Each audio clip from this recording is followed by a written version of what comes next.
오늘 말씀의 제목은 성벽 봉헌과 회복된 기쁨입니다.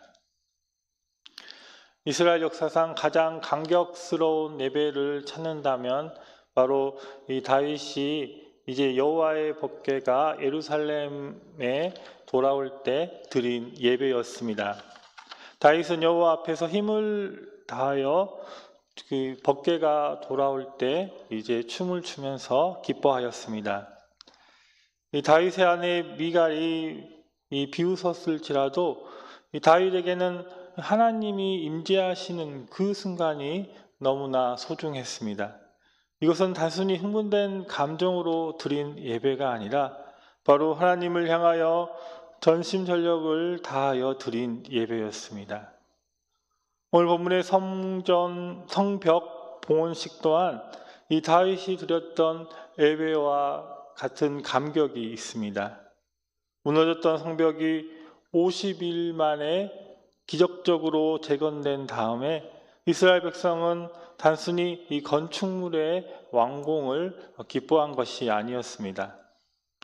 오늘 본문에 나온 이 예루살렘 성벽 봉헌식은 이 단순한 준공식이 아니라 하나님께 구별하여 드리는 이 거룩한 예배였습니다.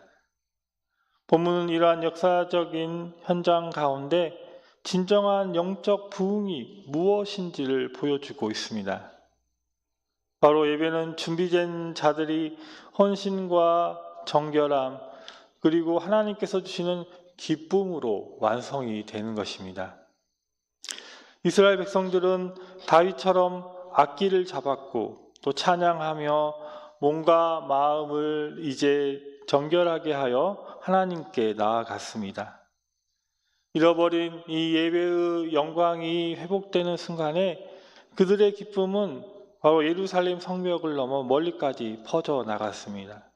이 시간 우리도 이러한 다윗의 열정과 느헤미야의 거룩한 기쁨이 회복되기를 소망합니다. 먼저 본문 30절을 보면 제사장들과 레위 사람들이 몸을 정결하게 하고 또 백성과 성문과 성벽을 정결하게 하니라 라고 말씀하고 있습니다.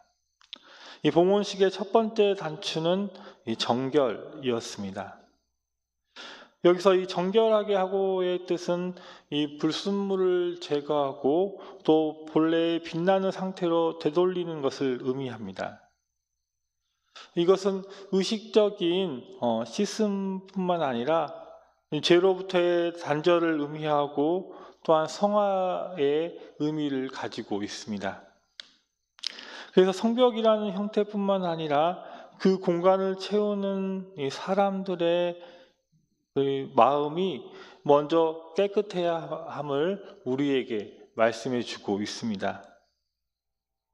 이 역대하에 나오는 히스기야 왕을 보면 이 히스기야 왕이 이 유월절을 지키기 전에 성전을 정결하게 하고 또한 이 제사장들을 성별하고 무너진 예배를 수축했다라고 말씀하고 있습니다.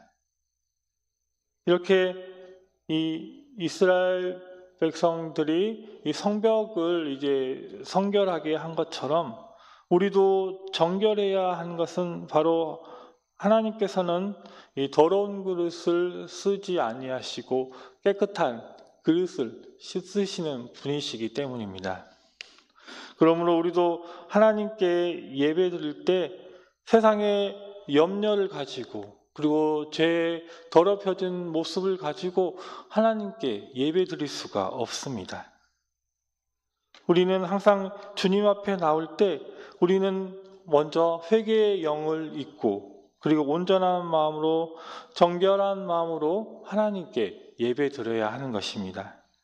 그때 비로소 우리의 예배는 하나님께서 받으시는 거룩한 산 제사가 되는 것입니다. 다음으로 본문 이 43절을 보면 이날에 무리가 큰 제사를 드리고 심히 즐거워하였으니 이는 하나님이 크게 즐거워하게 하셨음이라. 부녀와 어린아이도 즐거워하였으므로 예루살렘이 즐거워하는 소리가 멀리 들렸느니라 라고 말씀하고 있습니다. 오늘 말씀에 나오는 이 성벽 봉헌식의 절정은 바로 큰 즐거움이었습니다. 이 본문에서 계속 반복되는 말이 있는데 그것은 바로 이 즐거워하다라는 말입니다. 이 뜻은 이 내면의 기쁨이 밖으로 터져 나오는 것을 말하고 있습니다. 그런데 중요한 것은 이 기쁨의 주체가 사람이 아니라 하나님이라는 사실입니다. 이것은 백성들이 노력해서 억지로 짜낸 기쁨이 아니라 우리 하나님께서 크게 즐거워하셨습니다라고 말씀하고 있습니다. 그래서 참된 기쁨은 우리의 어떤 상황 때문에 주어지는 것이 아니라 바로 하나님 그분으로부터 주어지는 선물이라는 것입니다. 역대하 7장을 보면 솔로몬이 이제 하나님께 성전을 봉헌할 때도 바로 이 하나님의 영광이 가득해서 백성들이 이제 기뻐하게 되는데 이 느헤미야 시대의 백성들도 하나님이 주신 이 회복의 은혜에 압도되었던 것입니다. 그녀와 이 어린 아이들까지 이제 모두 다 즐거워하였고 그 소리가 저 멀리까지 들릴 정도로 기쁨이 가득했던 것입니다. 정말로 이 영적인 이 승리를 경험한 성도들의 기쁨은 숨길 수가 없습니다. 세상은 큰 물질의 이득과 이제 축복 속에서 기쁨을 찾으려고 하지만 그것은 이 기쁨이 일시적일 수밖에 없습니다. 그러나 하나님께서 주신 이 구원의 즐거움은 우리의 모든 것을 초월해서 또한 이웃까지 거룩한 영향력이 나타나는 즐거움이 되는 것을 믿으시기 바랍니다.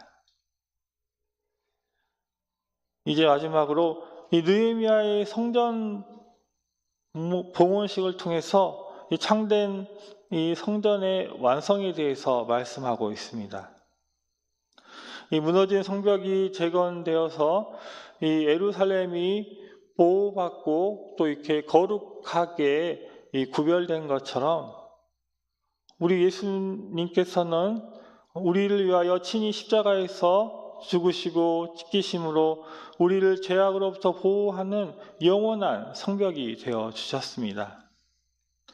느헤미야가 이 백성들을 정결하게 하여 하나님께 드렸다면 이 히브리서 13장 12절에 그러므로 예수도 자기 피로서 백성을 거룩하게 하려고 성문 밖에서 고난을 받으셨느니라 말씀하신 것처럼 예수님께서는 이 자신의 피로 이제 우리를 영원히 거룩하게 하신 것입니다.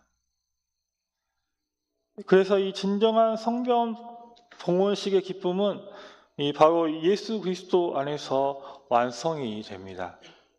요한복음 15장 11절 보면 주님은 제자들에게 내 기쁨이 너희 안에 있어 너희 기쁨을 충만하게 하려 함이라 말씀하시고 있습니다. 구약의 백성들이 제물을 드리면서 기뻐했다면 신약의 성도가 된 우리는 히브리서 13장 15절에 그러므로 우리는 예수로 말미암아 항상 찬송의 제사를 하나님께 드리자 이는 그 이름을 증언하는 입술의 열매니라 말씀하시는 것처럼 우리는 이 예수 그리스도라는 완전한 이 제물을 통해서 우리는 하나님과 화평을 누리게 되었고 기뻐하게 된 것입니다. 오늘 우리는 이 느헤미야 시대 이 이스라엘 백성처럼 눈에 보이는 성벽을 쌓는 자들이 아닙니다. 우리는 믿음의 성벽을 쌓고 삶으로 예배를 하나님께 봉헌하는 자들입니다. 우리의 삶이 곧 하나님께 드리는 믿음의 봉헌식이 되는 것을 믿으시고 우리 모두 예수 그리스도로 말미암아 구원의 간격을 회복하시는 우리 모두가 되시기 바랍니다.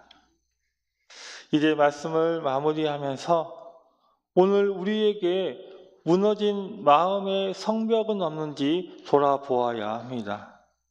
우리는 회개로 이 정결함을 입고 또한 감사의 찬양을 회복하시기 바랍니다. 우리의 힘으로 만드는 기쁨이 아니라 하나님께서 부어주시는 하늘의 기쁨을 누리시기 바랍니다. 예수 그리스도께서 우리를 위해서 친히 거룩한 성전이 되셨기에 우리는 언제든지 기쁨으로 하나님께 나아갈 수가 있습니다. 오늘 하루 우리 삶의 자리에서 터져나오는 이 찬송과 감사의 소리가 세상 사람들에게 들까지 들리는 은혜가 우리 모두에게 함께 하시길 주님의 이름으로 축복합니다. 기도하시겠습니다. 거룩하신 하나님 아버지, 무너진 성벽을 재건하고 기쁨으로 봉헌했던 이스라엘 백성처럼 오늘 이 새벽 우리의 무너진 예배가 회복되기를 소망합니다. 예수 그리스도의 보혈로 우리의 심령을 정결하게 씻어주시고 세상이 줄 수 없는 하늘의 기쁨을 우리 가운데 충만하게 채워주시옵소서. 우리의 입술에서 감사의 찬양이 끊이지 않게 하시고 우리의 모든 삶이 하나님께서 기뻐하시는 거룩한 봉헌식이 되게 하시고 우리를 통하여서 이웃에게 구원의 즐거움을 전하는 은혜가 있게 하여 주시옵소서. 모든 것을 감사하 기도드리며 예수님의 이름으로 기도드립니다. 아멘.